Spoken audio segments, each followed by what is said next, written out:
लखनऊ से बड़ी खबर है। एफआई अस्पताल के ध्वस्तीकरण पर रोक लगा दी गई है। हाईकोर्ट की लखनऊ बेंच ने रोक लगाई है। ध्वस्तीकरण पर 1 फरवरी तक रोक लगा दी गई है। फरजाना सिराज की याचिका पर आदेश जारी किया गया। नक्शा मालिकाना हक दस्तावेज की मांग थी। हाईकोर्ट बेंच में 1 फरवरी को अब सुनवाई होगी। मुख्तार की करीबी का एफआई अस्पताल है।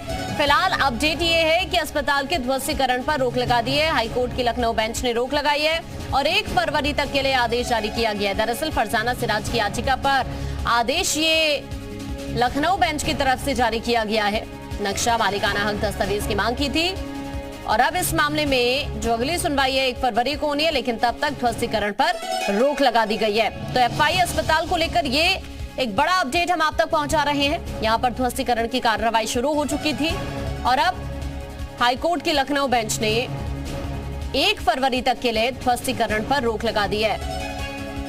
और ज्यादा जानकारी के लिए नीतीश इस वक्त हमारे साथ जुड़ रहे हैं। नीतीश, ये एफआई हॉस्पिटल जिस पर कार्रवाई लगातार चल रही थी, फिलहाल अपडेट ये मिल रही है कि लखनऊ बेंच ने 1 फरवरी तक के लिए ध्वस्तीकरण पर रोक लगाई है। क्या जानकारी?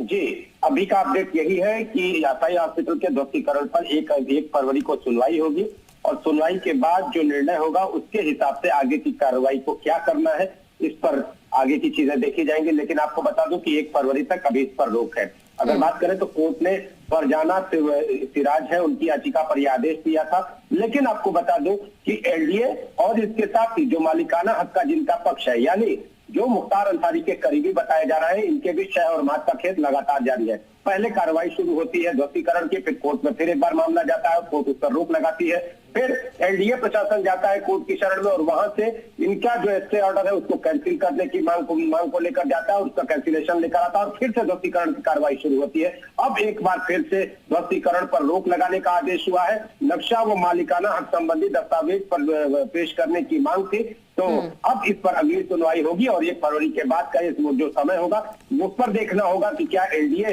इस मामले में फिर एक बार आगे आता है और आकर फिर से ध्वस्तीकरण की कार्रवाई को शुरू करता है, या फिर जिसका मालिकाना हक है यानी माफिया से जुड़े हुए जो लोग हैं उनको कहीं ना कहीं राहत मिलती हुई नजर आती है। 1 फरवरी के बाद का इंतजार है।